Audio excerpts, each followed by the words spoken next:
François Hollande invite les Français à pavoiser la maison, le domicile, vendredi, demain. Ce serait une façon de participer à l'hommage national qui sera rendu aux victimes du 13 novembre. Pavoiser, c'est oui, le mot. Pavoiser. Alors même le mot est un peu poussiéreux. Je pense que vous ne l'aviez pas utilisé depuis très longtemps. Moi non plus. Ça veut dire évidemment mettre un drapeau français à sa fenêtre. C'est le grand retour du drapeau tricolore. Un peu d'histoire. Ce drapeau, il a été adopté en 1794. Bleu et rouge, c'est les couleurs de Paris. Et au milieu, le blanc, c'est la couleur de la royauté.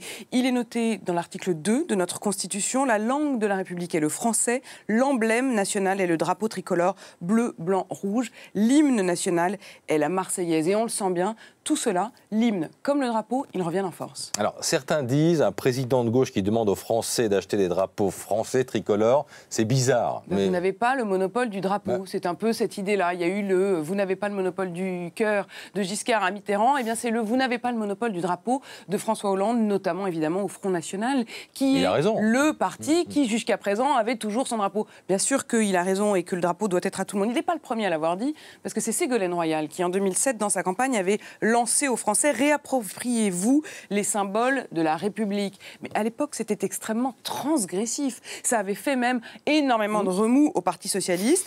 Eh bien, on voit que c'est le retour du bleu, blanc, rouge absolument partout, dans nos rues, bien sûr. Mais Nicolas Sarkozy, par exemple, qui retourne en campagne, qui sera en meeting. Ces meetings de campagne, il a décidé de les transformer, de ne plus appeler ça des meetings, mais je cite, des réunions bleu, blanc, rouge. Donc vous le voyez, le bleu, blanc, rouge envahit tout. Ce sera donc un signe de cohésion vendredi, un signe presque de deuil, mais habituellement quand même, attention, le bleu, blanc, rouge, c'est effectivement le drapeau, c'est le patriotisme. Alors, je voudrais citer Mitterrand qui montrait la différence entre le patriotisme et le nationalisme. Il disait, le patriotisme, c'est l'amour des siens, le nationalisme, c'est la haine des autres.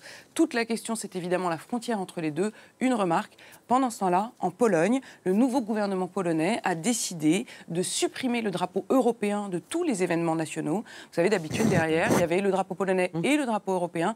Ils ont tout simplement décidé de supprimer le drapeau européen. Là, pour le coup, c'est probablement un signe de retour au patriotisme.